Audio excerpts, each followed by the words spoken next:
Going. Doing great, Neil. All right. So we're with Dinky Diana Smith. Diana, thanks for coming by. How are you?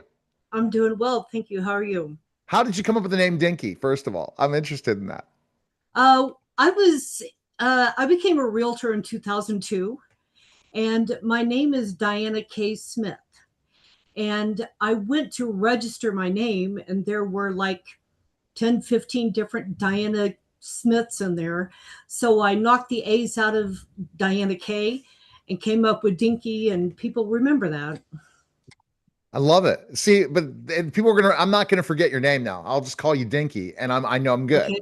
You know what I mean? So, Right. because I know so many people, and I'm terrible with names, so I talk to them multiple times. But I'm not gonna forget that name. Oh, when did No. you interview Dinky? I'll remember her completely now, and that's Yeah. that's that's the way of not forgetting, being unforgettable. So, what was Right. the moment you knew that MTE TV had to exist and somebody, but now? How did that come about? Well, I had a podcast. I put it up, I took it down, I put it up, I took it down because I wasn't satisfied with what I felt like my reach would be.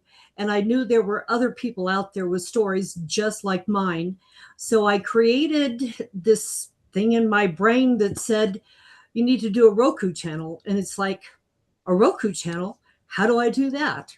So I had to find out, and I'm making it happen.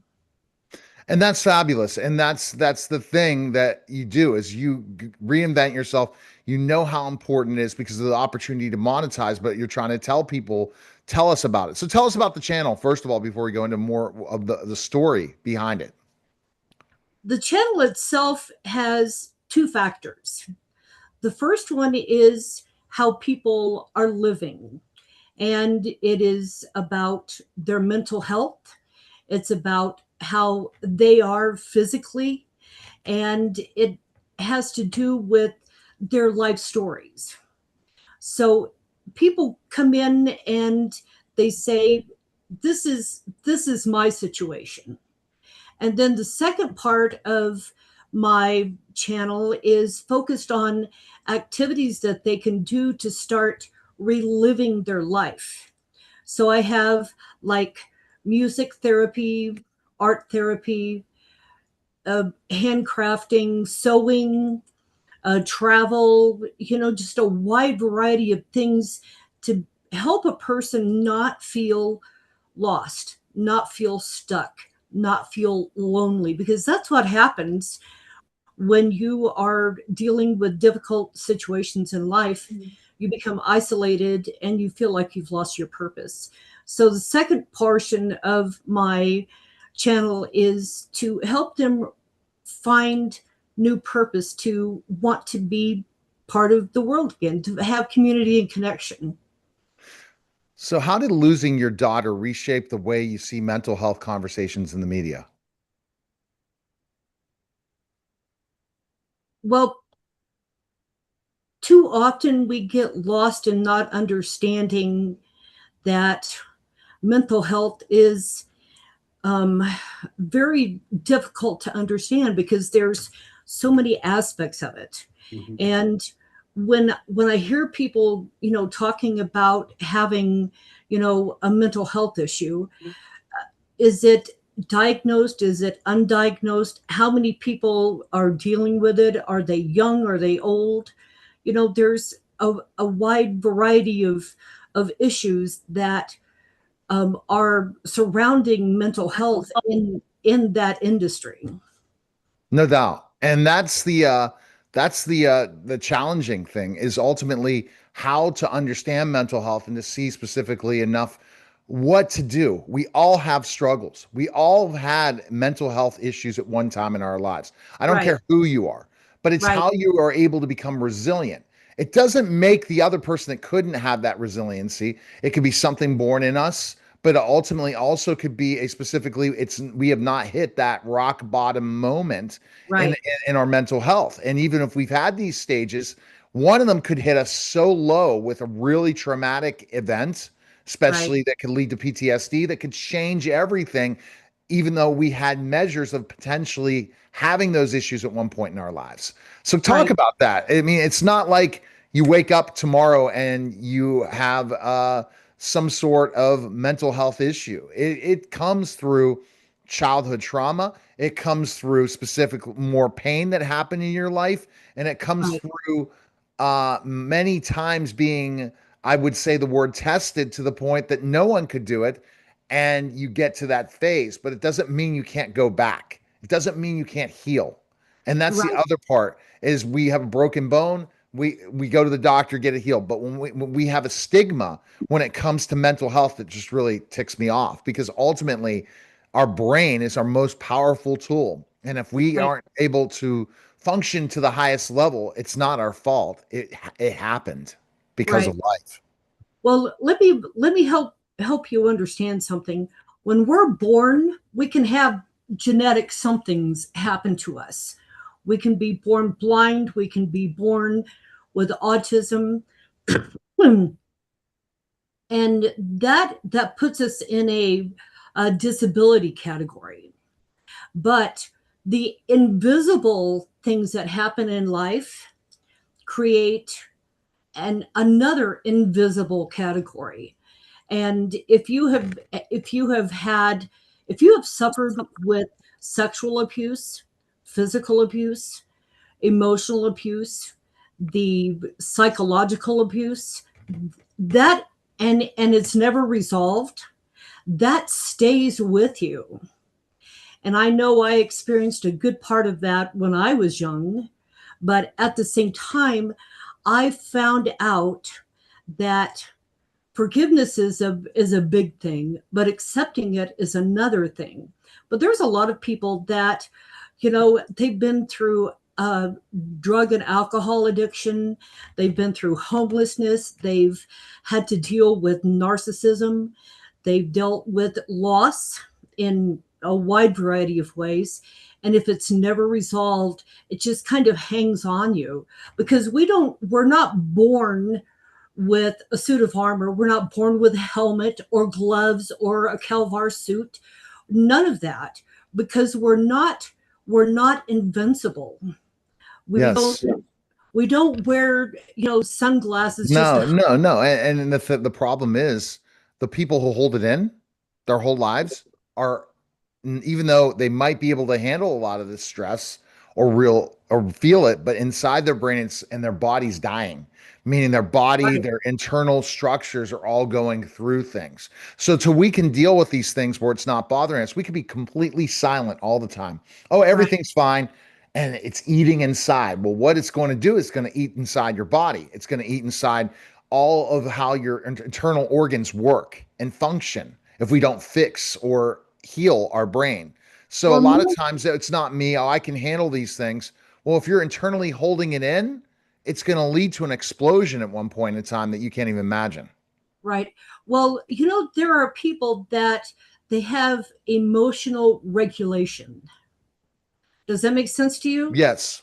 That emotional regulation makes a huge difference in how we process what we can and cannot control, what we can and cannot help make a difference in. Because I can't make you do something, but I can help you, I can guide you, I can instruct you, I can show you, but that doesn't mean I'm going to fix you. No, Because, you have to learn to regulate yourself. And right, what does that regulation mean? And how do you identify that you're going down to that emotional trigger? So this is interesting. I'm definitely going to connect you to one of my new clients is coming out, Dr. Lowers. He owns Reset Medical, and he does an NSR treatment that is life changing out in Ohio. And we're really excited about introducing you to Dr. Lowers. With over 20 advocates involved in your how are you protecting the heart of the mission as it grows? So you have about 20 advocates you already have brought on board. It's fantastic. I actually have a founders group, and they are the ones that are going to be reviewing the channel with me and helping me know more, because I'm one set of eyes, I'm one brain, I'm one worker, but all of them coming in are going to help me see things a little differently, a little better, and, suggest this or suggest that to help me to build something that is, going to be around the world, because this isn't just, it's not just my voice. It's going to be, hundreds of voices that come on Yes. to help others, and I have a man that is blind from age 3. His name is L.A. Williams, and he is so neat. He stands on stage and he tells his story, and he talks to people about, understanding that you don't always have to have eyes to see the world. I have, a couple of other people that have gone through drug and alcohol addiction. A woman that lost her husband and he was dismembered and she got him back.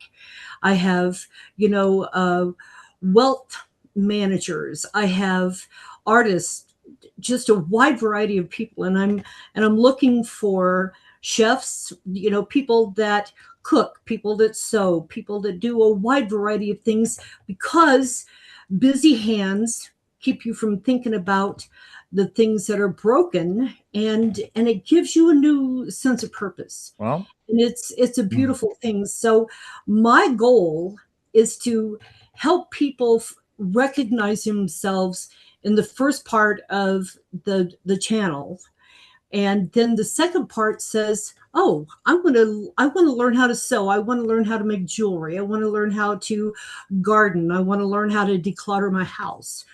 So those are things, areas that to me are really super important, and it helps. And yes. that's what MTE TV is all about. Mental therapy experience. None of us are coaches. Well, a lot of us are coaches, but we're not therapists. We're helpers and storytellers. Yes, I love it. It's so, so important to have this mission, and it's exciting on the mental health journey. I get what you're saying. You're going to provide a channel for people to really, as a community, to tune into specific things that are going to keep their mind off of the challenges they're going through. And they're going to learn from lots of professionals. And I Right. want to definitely try to help you, as you reached out to me on Facebook, and that's how we connected. And I said, come on my Right. show first so I can learn more, but ultimately to bring podcasts onto the network more and help you grow this Roku channel. Best place people can find info now. Is there a place, Dinky, we can Um, go?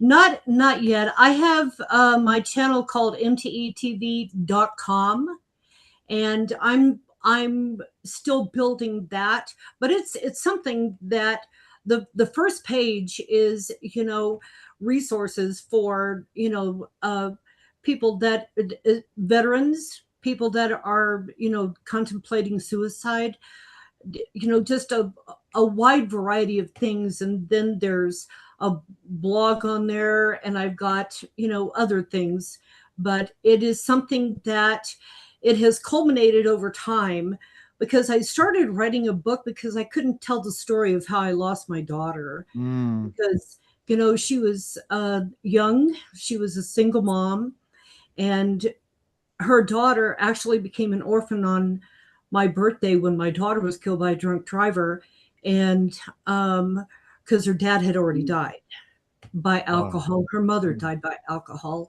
So my husband and I, we took care of her for the next, 8 or 9 years, and now she's married, she has 3 kids, she's doing well, but it took a long time for her to figure out who she was, how she was going to live her life. And being 12 and being an orphan can be very, very difficult in this world. yes, no doubt. Okay, well, we'll definitely check it out. Bobby, anything to add in today's conversation? Are you there, Bobby? I guess he popped out of the call. All right, so the best place we can go. Appreciate it again. We're definitely going to talk off air about some potential things. You're listening to the special simulcast of the Neil Haley Show, the next 4 million podcast guys. Take care.